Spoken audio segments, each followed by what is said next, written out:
We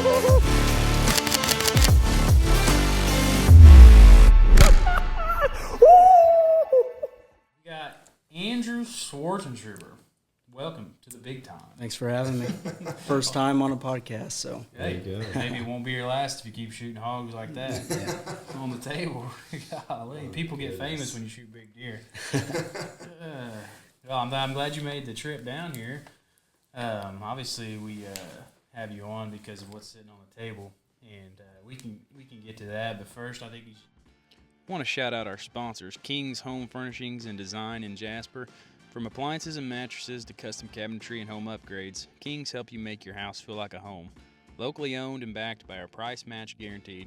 Visit King's in Jasper online at kingsofjasper.com. Give old Matt Stahl a call today and he will get you set up. Classic Custom Carts is your one-stop shop for everything golf carts. Check out their beautiful new showroom in Washington, Indiana, where you can find a huge selection of new, refurbished, and fully customized carts. If you need financing, they've got great financing options available. No matter your budget, there's something for everyone. Get free delivery within 25 miles. Classic Custom Carts.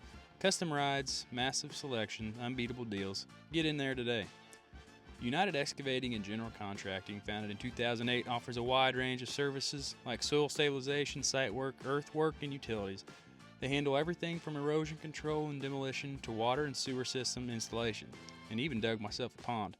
With over 15 years of experience and a dedicated team, they've successfully completed projects for over hundreds of clients. For more details, you can visit their website or contact them directly. Support local and shop smart at Hillcrest Feed and Supply in Montgomery.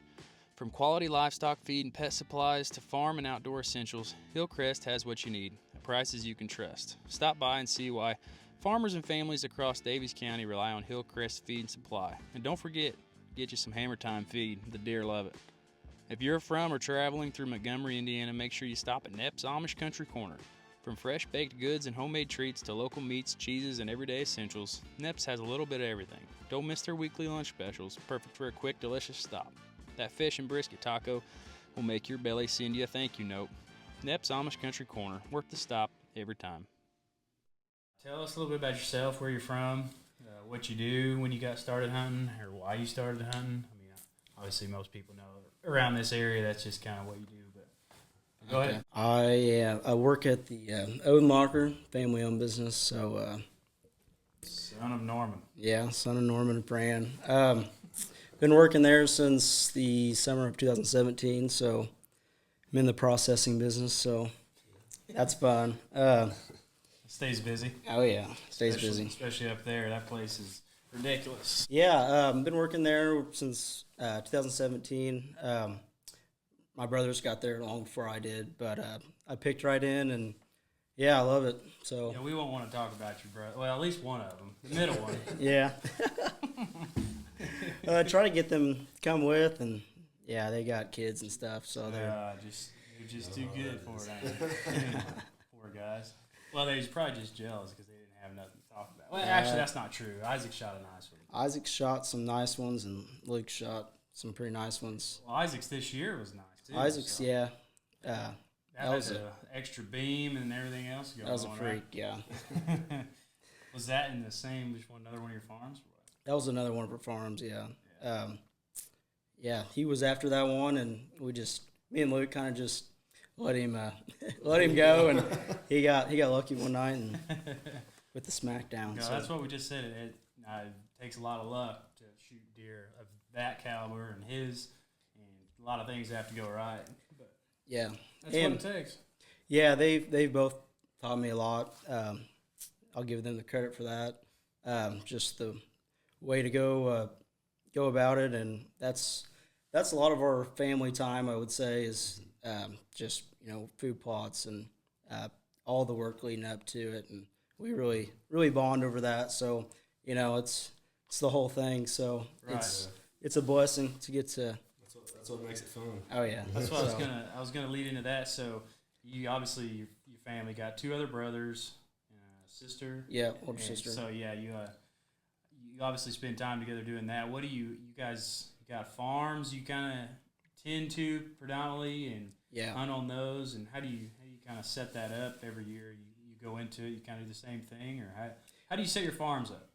Well, we could do better. Some years we scrap around last minute, but yeah, we just try to get a good system down and try to improve every year. But we just figure out what works and. So what are you planning? Oh, right Playing now, last year. about everything. Everything. A little bit of everything. Yeah. Smorgasbord for the deer. Yeah. we're not set on one thing, but yeah. Have you noticed anything that works better or deer like better year after year or no? Just random. It's pretty random. Pretty random, yeah. Just I mean, we had that drought this year, so we were just trying to get something to grow. So You have water on the property? yeah, we got there's a creek that runs through one of our properties that's really good, and then yeah, our water source is pretty good. But yeah, Are you planting like standing crops too, or just food, like as far as like just greens or? just greens, yeah. Just turnips and oats and clover and just Radishes, everything? radishes, and yeah, Isaac likes to do just a mix of whatever comes up, you know. So Yeah. There you go. How big an area, how big a property you talking on that you're hunting, your family's hunting? we got Isaac's got some property by his house that's pretty small, but then we got a family farm that we've been blessed to get. That we got 80 acres over there, and then we got some properties in Bloomfield that are kind of scattered that we hunt that have been pretty good. But yeah, we just try to manage them the best we can. So Yeah, that's what I didn't know if you got a family farm, it's a 400-acre farm, or I'm like, that would be well, nice. It would be nice. I mean, for people that are listening, it's like it's cool to know if you're, shooting these kind of deer on a 40-acre piece or a 10-acre piece or a 100-acre piece. Like, it doesn't really matter. You don't have to have that, No. monster. If you can create a nice sanctuary, food, water, bedding, cover.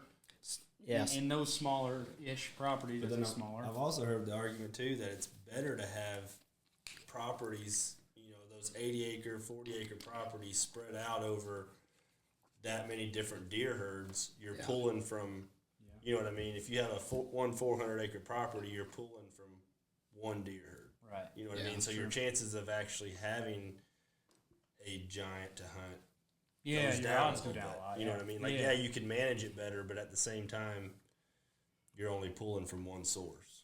Right. Yeah. So Now, if you're going to do from one, it's going to take like 1,000, thousands of acres, and then you got spread out. Yeah, that makes sense because then your area is so much larger to cover, and probably it's one thing you got probably a lot more cameras you got to put out because you got different properties everywhere spreading them out. That's how I'd be. I mean, Shoot, you got to cover them all. You can't have enough of them things. You guys running a bunch of cell cams? Yeah, I'm trying to do that. I mean, we got like 10, 12 Spartans right now, but probably going to get more. I like the Spartans. They last a long time. A little more expensive up front, but it does the job. Yeah. Got that. I've heard good things about it. Yeah. So just trying to create an environment where they feel safe, I think, is big. That was my next question is what do you think the best thing on your property, or what do you try to focus on the most to try to keep, to try to bring or keep big deer on these properties? Well, my uncle owns a sawmill, so That helps. yeah, getting that dialed in where they feel safe, feel comfortable. It's real thick or whatever, and yeah, we had one property that was pretty open, and we're working on it, trying to, close it up a little bit, somewhere where they can, travel without being seen and feel safe. So, Are you obviously you probably logged some of these? Are you doing like the real popular hinge cutting now that everybody? we tried it a little bit, and I don't know, we might try a little more. We experimented with it, but that's what I want to try with my little. I mean, it's literally like baby 10 acres of wooded area, but it's tiny. Yeah. And it's just drive a truck through it. But I want to try to do it. It'd be fun to make like a story of it. Yeah. And see if I can bring deer in there and hold them, embed them. Like, because I know across the road, it's thicker than all get out, and they bed in there. Yeah. But they're just cruising through my little area, which, I mean, if you know where it's at, it makes sense because they're just going from one big woods to the next. But it'd be fun to try, and I definitely think it would definitely help bring some does would stay in there longer. Yeah. They would come through. Some would hang out. Yeah. But they would never be like, that's where they're at, feel comfortable. Don't definitely, but big bucks would not feel comfortable, in the daylight in there. Yeah. You need to have my cousin Caleb on this podcast with logger, and the stories he has of them like just working in the woods, and then like deer get curious, and then they just see like all kinds of deer, big bucks just cruising by, like want to know what's going on. They'll drop trees, and then like that night there'll be deer just all over, curious of what's going on. Well, that answers our question from a Kane podcast said, ago, do you right? think deer get nervous when you're actively logging? Well, apparently not. So I had Caleb, his brother, went out to my woods and was looking to see what I had out there to see if it'd be worth cutting anything down for them. But I'm gonna do something. But it would be funny to get on for sure. It's nice to if you just clear cut it, but obviously from a logging standpoint, you gotta pick your times to cut to. Right, you gotta be selective. Yeah, to harvest. So. And too, it helps with your good trees that you got to help them grow for the future. Yeah. But anyway, so we'll go ahead and get started on the story of this deer. So, what's the history with it? I guess. When's the first time you've seen this deer in the past? We had a couple pictures of him a year ago, and it was, I think, during the summer, and he was just not that. I mean, not that big, obviously. Just had potential, and then we had our eye on him, and a year later, had a picture of him in velvet, and during the summer, which would have been this past summer. This past summer, showed up. We're like, shoot, there he is. He blown up, obviously. No mistaking, clearly. Yeah. So we just waited and never got a picture of him for all the way from midsummer till gun season. Yeah. Holy smoke! Yeah. Not a picture, not a sight. Nothing. No. Yeah, with the EHD and stuff going around this year, I bet you thought the worst for sure. I mean, yeah. You didn't know where he was. But yeah, I don't know. It's crazy. So you didn't have any idea where he went? Didn't know where he went. Send you any pictures or talk about it? No. Nothing. Quiet. No. And gun season came along, and bam, there he was. And you just went out one day during gun season. What was weather like? What was going on? Well, I got to backtrack to. It would have been I shot him on Sunday, and my brother was hunting Friday or Saturday. Lucas, so my oldest brother, Isaac had already tagged out, and he was hunting. And this is this is the last weekend of gun season, and had him at 80 yards behind some brush. Couldn't make the shot. Had a gun. Couldn't make the shot, and was pretty torn up. And then that a couple days later, we're like, all right, we got to tag team this. It was last weekend of season, and he was hunting on one side of the property. I was hunting on the other side of the property. I went to church that morning. There you go. And they say you won't kill him if you skip church. So he was hunting on the other side of the property. He's like, this is what we were going after, this deer. He had just seen him. We had pictures of him, and he was hunting on one side of the property. I was hunting on the other side of the property. He was so serious he didn't take his phone with or nothing. And I didn't dialed in. And I didn't think anything about it at first. Then I'm like, dude, what happens if I shoot one? How am I gonna? Yeah. I was like, all right, whatever, And it was 1:30, and I went in to the woods and just snuck in, got up in the stand, and then I can't remember what the weather. It was cold, real cold, and kind of windy, nasty out.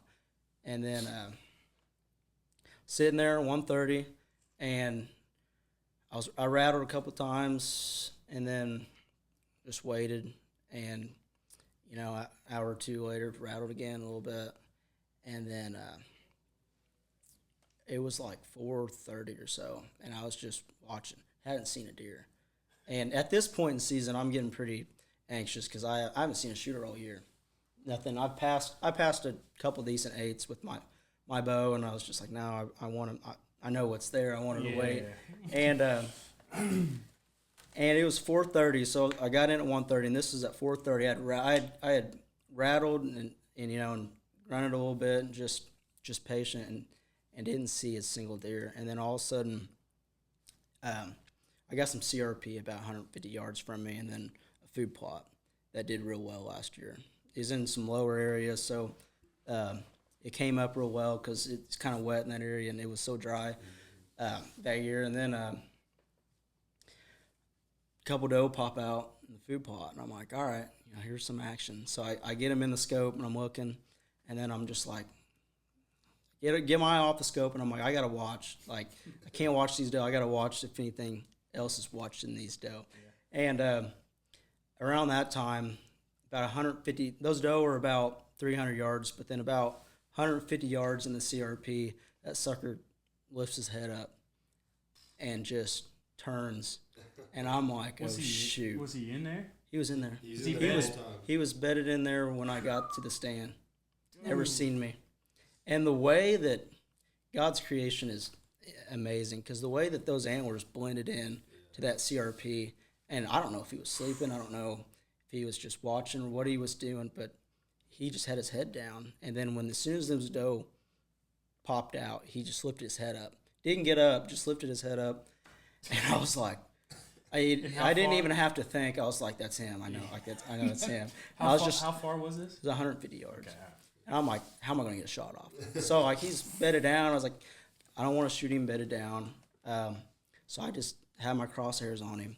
And, yeah, his head was up, body was down. He was watching him. And then just as soon as that happened, he popped up. And I was like, here we go. And he walked right to him, broadside. I shot him. Yeah, it was insane. Time. He was there the whole time. I assume and the wind wasn't heading down that way. Never seen me. Yeah, it's insane. Which, I don't know, wind was blowing the opposite direction, probably. So. How far was your brother from that spot? He was, I want to say, about 1,000 yards, probably. Okay, so he was pretty good distance. He was pretty good distance. I didn't know if you were like, well, I'm gonna hunt on this side and this side of the food plot and everything. If it would have worked out that way. Yeah, I mean, Dude, that's crazy. He heard me shot. He heard me shoot, and he's like, I don't think that was him. And I'm like calling all my friends and my brother and Isaac and everything, and I'm like, Luke ain't got his phone. I was like, send out the smoke signals. Do I go get him? Did the deer run by him? I didn't know what was going on. So the deer took off after he shot. Yeah, it took off. Didn't go, but like 70 yards. Did you see him fall? Like you knew? No. I didn't see him fall. No, I was nervous wreck for a while. I was shaking. How long did you wait? I waited probably an hour. Dude, I don't think I struggle with any deer. Like even if it's a doe, it's like I'll let it wait. Or I'll let it die. Dude, I'm down there. I gotta go. You gotta go see. I gotta go. Man, that is insane. So you get down after you call everybody. That's when I started shaking, dude. Yeah. I was like, I hope I made a good shot. Yada yada yada. I actually shot twice. So I don't tell a lot of people that, but everybody he didn't go anywhere, and I'm like, I thought it was a good shot, so I shot again. I mean, might as well. Yeah, I mean, yeah, I was like, if he ain't going anywhere, I'm gonna shoot. Well, yeah, absolutely, keep shooting. But what were you using? 308. Yeah. Wow. So you get down, you're shaking, you're like, shaking. It's time to go find him. You just wait for your brothers, dad, whoever to come. Dad was actually checking cows at the farm, and tried to get him. I called him. I said, hey, you need to stop what you're doing. Isaac's going to pick you up, and he's going to take you to the property where I shot this one at. And so Dad didn't even, he's not into deer hunting, so he picked him up, and then Luke's in the stand, and I didn't know whether to go get him or what to do, and I was like, well, what if there's, nice deer by him? I was like, I don't want to ruin his hunt. So I just left him in the stand. Did he see anything? No. Nah, I don't think so. He wasn't looking at his phone. At least you Yeah, know he that. wasn't looking at his phone. So you headed down there and you got up to him and thought, my lands. Said that's him, yeah. Yeah, pretty cool. Pretty cool experience with the family, so. Yeah, that is awesome. So, yeah, obviously, you got it rough scored. Roughly, yeah. At what? 190 is what my cousin scored it as. I mean, it's hard to look like, yeah, you can see it in the frame here, but like the tines on this thing. The main beams are stupid. 24-inch main beam on the right side, 22, 23, something on the other. It's just a row of tines. Like, Yeah. there's no mistaking that buck anywhere you're at, on any camera, hunting, whatever. But, man. Twist on that. That Yeah. is. I was It's looking at that. That is sweet. Yeah, this time just kind of. Yeah, and he's got quite a bit broken. He's got a kicker broken here. That's broken. And split tine. Yeah, this is broken down here. Yeah, that's a hoss. That is an absolute tank. And so, I think I asked you this before. Like, did other people know about him, or? Yeah, I mean, after I shot him, that's when I started. Yeah, nobody's talking Nobody about says that anything. there. Yeah, Yeah. of course not. Until it's dead. I mean, Yeah. So So how many people? People you knew? really just, I think it was one guy I know messaged me and said, hey, I think I got a video of this deer. And I was like, yeah, that's him. Yeah, it'd be Just the last staring one. at him. Yeah, it'd be the last one. Yeah.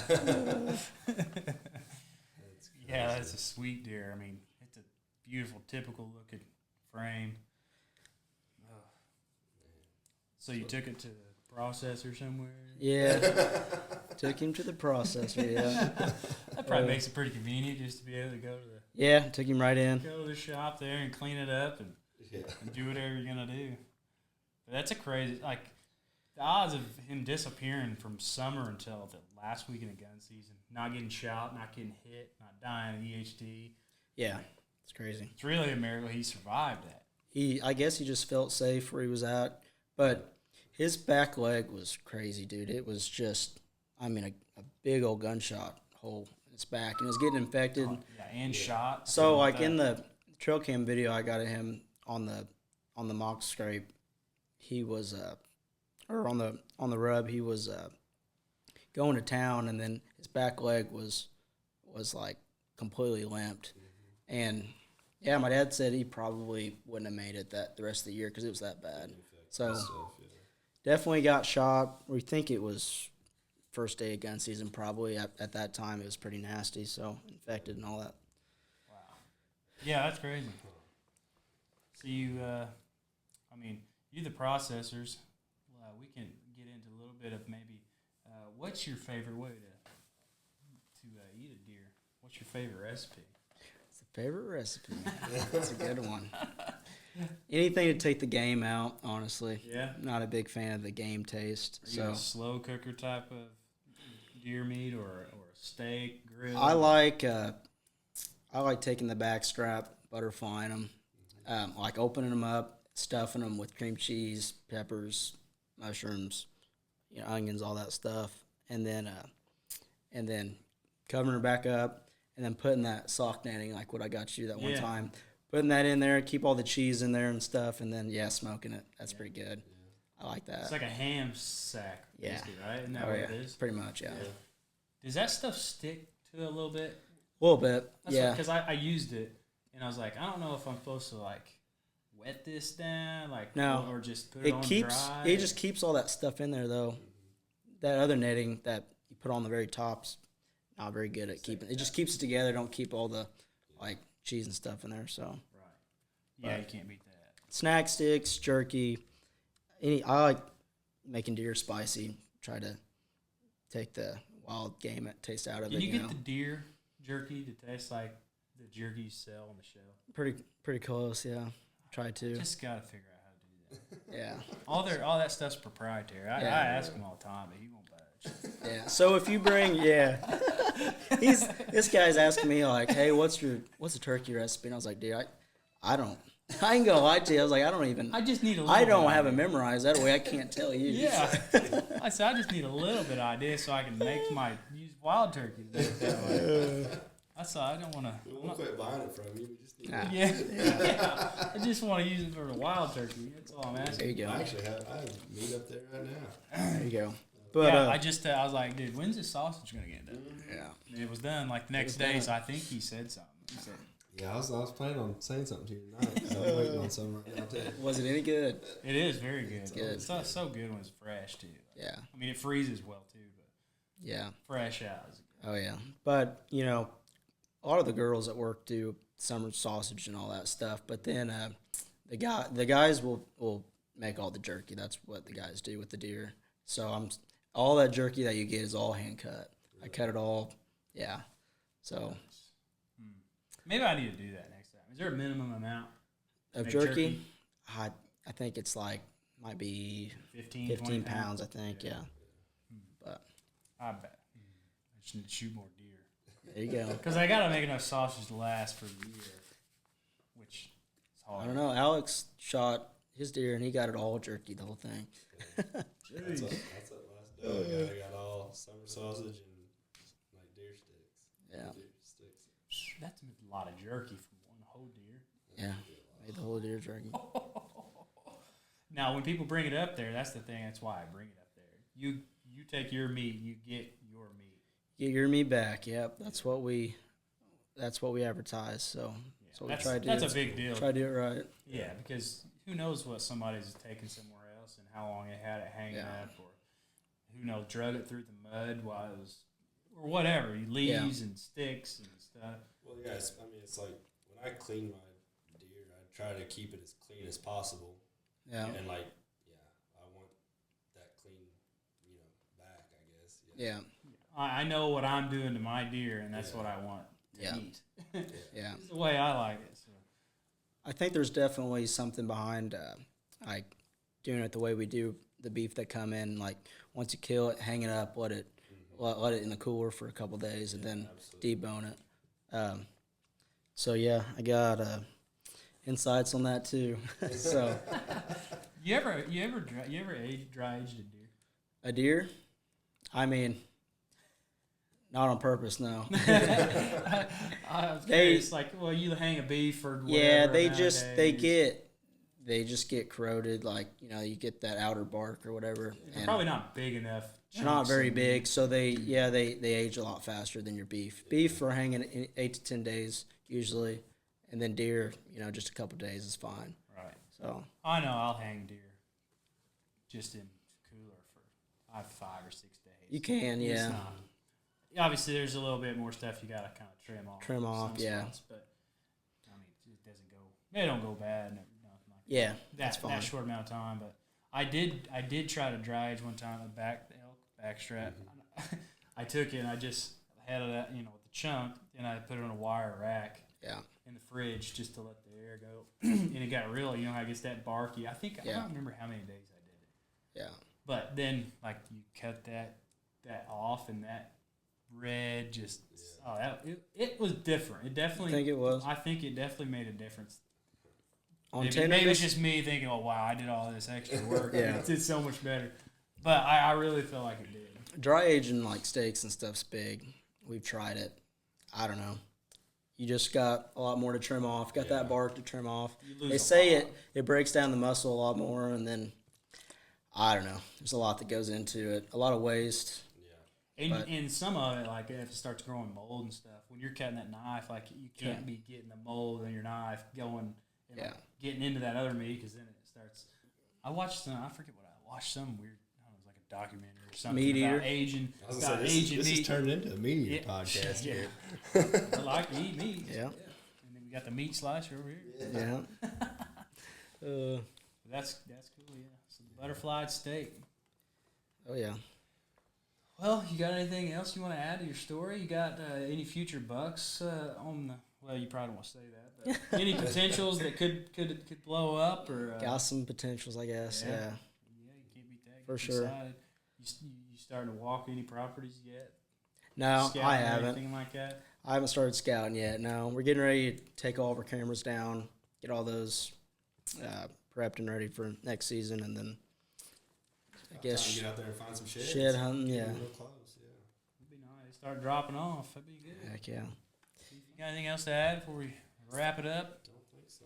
Congratulations. Thank Yeah. you. It's a heck of a deer. Yeah, is. I would say it was all skill, but it takes some freaking luck, dude. It takes, well, you're talking about it, all that preparation, you know, family time out there. Yeah. That goes a lot. Goes a long ways. Yeah. So a lot of that's, you know, Oh yeah. all that helps. But yeah, like you said, there is definitely Yeah. luck involved in killing a big one. Just, Sometimes you deer, make your yeah. own luck. Sometimes it's just pure luck. Yeah. Oh yeah. Yeah, you'll have to get this back to Lonigers and get that sucker mounted up here and get it in your Yeah. house. Dean does such a good job too. He does. Yeah. Him and Josh are awesome. Yeah, that'll be cool. That'll be fun to have back at your house whenever she's done and back up on the wall, and then you can look at it for the rest of your life and think, man, what a lucky son of a gun.